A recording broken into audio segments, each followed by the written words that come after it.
93.5 red FM पे एक कहानी ऐसी भी नहीं है।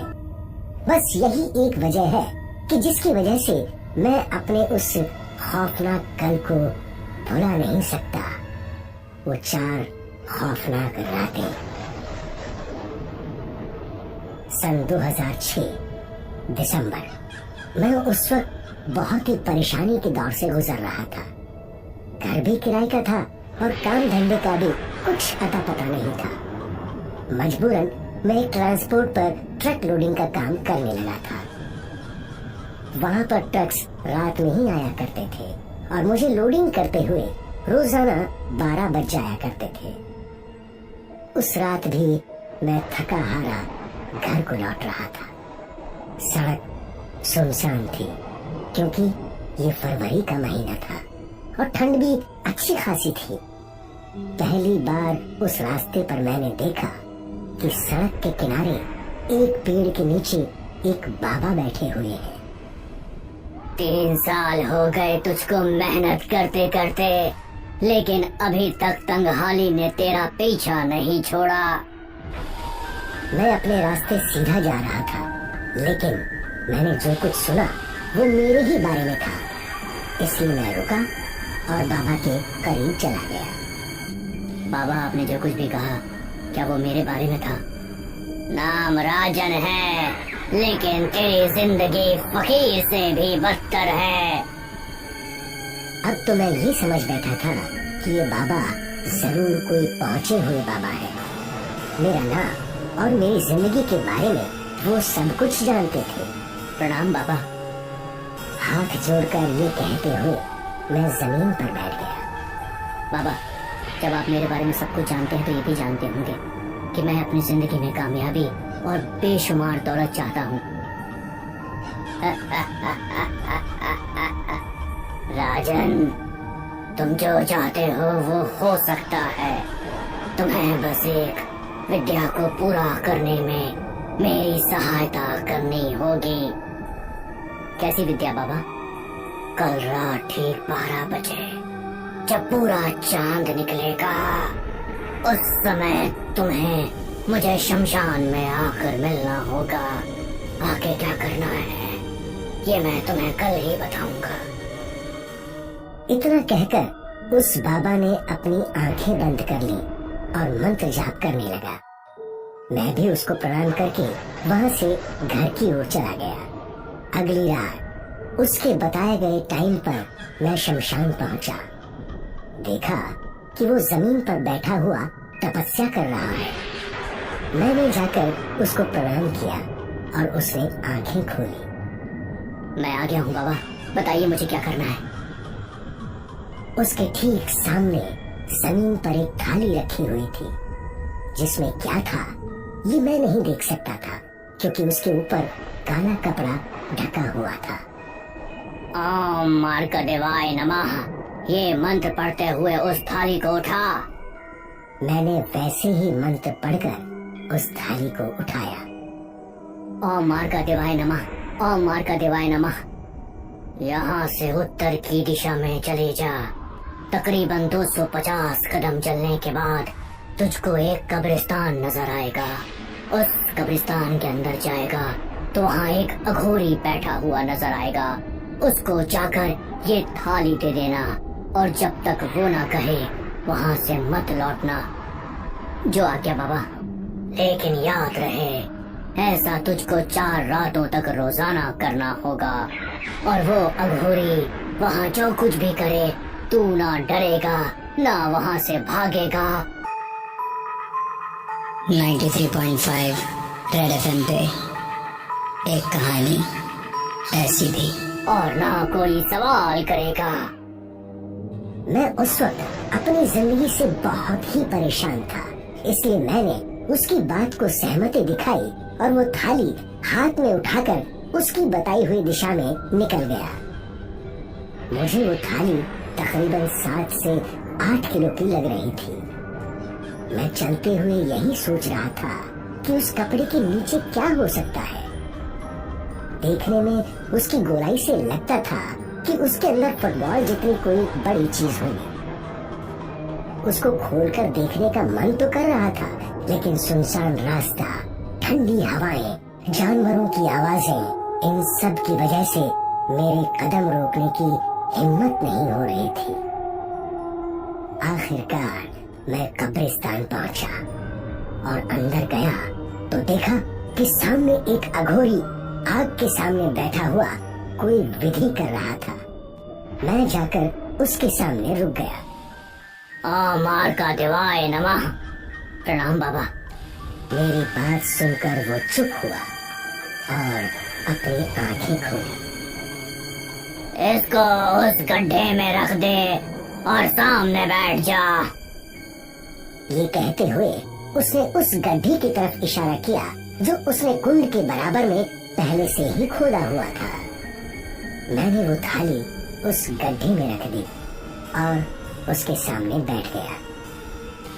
उसके पास एक रस्सी से बंधा हुआ मुर्गा, एक चाकू और बहुत सा काले जादू का सामान रखा हुआ था।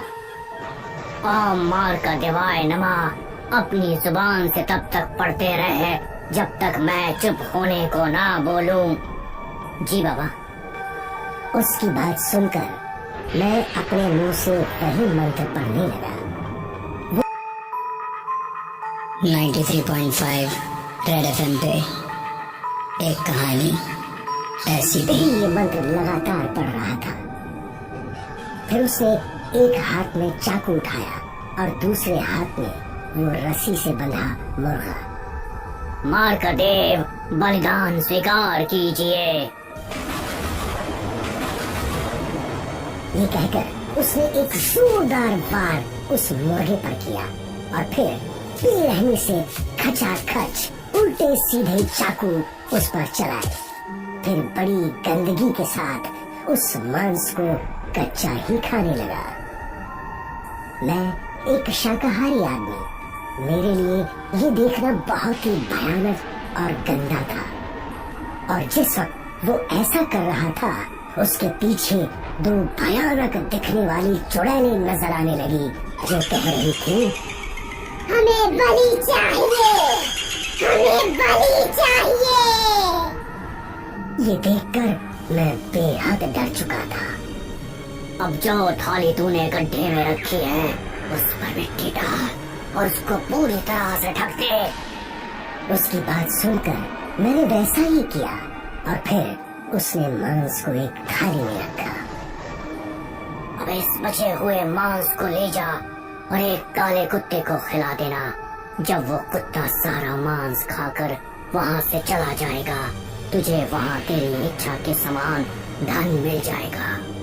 मुझे उसकी बात पर यकीन तो नहीं था, लेकिन मैं वहाँ से बस किसी तरह से निकलना चाहता था।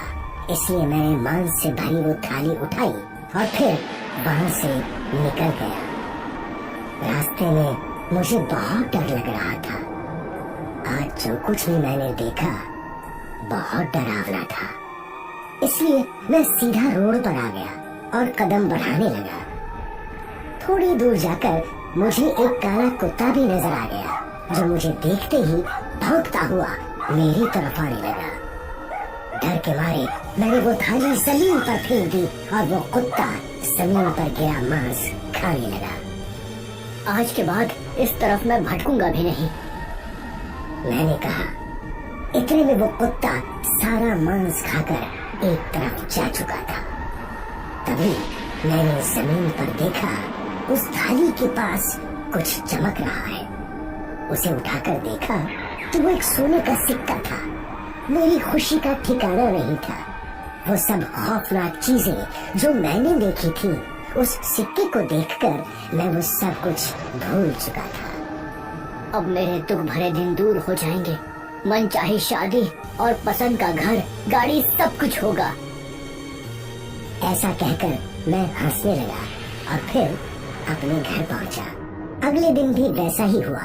मुझे रास्ते पर चलते हुए कई बार ये मन होता था कि उस थाली का कपड़ा हटाकर देखूं कि उसके अंदर आखिर क्या है, लेकिन फिर सोचता कि मुझे आम खाने से मतलब रखना चाहिए, पेड़ गिनने से नहीं। 3 दिनों में मेरे पास अब 3 सोने के सिक्के हो चुके थे। और चौथी रात भी आंख में लालच लिए मैं वहां पर पहुंच गया। उस दिन ठीक वैसा ही हुआ, लेकिन आज वो चुड़ैलें कुछ और ही कह रही थी। भाग जा राजन, भाग जा, वरना तू मारा जाएगा। मैं उनकी बात को नजरअंदाज करते हुए मंत्र जाप कर रहा था। आज उस अघोरी ने वो तीनों गड्ढे वापस खोद डाले जिनमें वो थाल रखकर मैंने उनको दबाया था। फिर एक एक थाली उसने गड्ढों से बाहर निकाली और उन पर से कपड़ा हटा दिया। ये देखकर मेरा गला सूख गया और आंखें फटी की फटी रह गई। यहाँ तक कि मेरे दिल की धड़कनें भी तेज भागने लगी कि जिन थालियों को मैं 3 दिनों से उसके पास लेकर आता था उसमें इंसानी कटा हुआ सर होता था। देख क्या रहा है? अपनी आंखें बंद कर और मंत्र तब तक जपता रहे जब तक मैं रुकने को ना कहूँ। ये सुनकर मैंने अपनी आंखें बंद कर ली, लेकिन आज मुझे बहुत डर लग रहा था। वो मेरे करीब आया और उसने वो तेज चाकू हवा में उठाकर कहा, मार का देव बलि स्वीकार हो। ये सुनकर मैंने अपनी आंखें खोली और देखा कि वो मेरी गर्दन पर वार करने वाला था। मैंने चिल्लाते हुए खुद को बचाने के लिए अपने हाथ ऊपर किए तो मेरी गर्दन कटने से बची, लेकिन मेरे हाथ की चारों उंगलियां कट गईं। ये क्या किया मूर्ख? मेरी तपस्या भंग कर दी।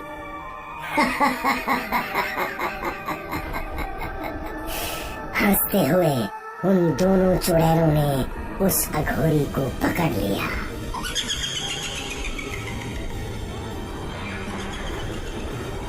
मार्का देव को बलि चाहिए, बलि चाहिए। ये कहते हुए दोनों चुड़ैलों ने उस अघोरी का गला दबाया और उसे मार डाला। अब वो दोनों मेरी तरफ बढ़ने लगी थी। मैं बहुत डरा हुआ और दर्द में था। वहां से उठकर मैं किसी पागल आदमी की तरह अपने घर की तरफ भागने लगा। अघोरी विधि नहीं कर पाया, इसलिए वो चुड़ैलें अब मेरे पीछे श्राप बनकर लग चुकी थी। घर आकर मैंने खुद से वादा किया कि आगे से कभी शॉर्टकट के चक्कर में नहीं पड़ूंगा। सोने के उन 3 सिक्कों ने मेरी तंगहाली तो दूर कर दी, लेकिन आज भी रातों में उन दोनों चुड़ैलों की आवाजें मेरे कानों में गूंजती हैं, जो मुझे कहती रहती हैं, मार्का देव को बलि चाहिए, मार्का देव को बलि चाहिए। 93.5 रेड एफएम पे एक कहानी ऐसी थी।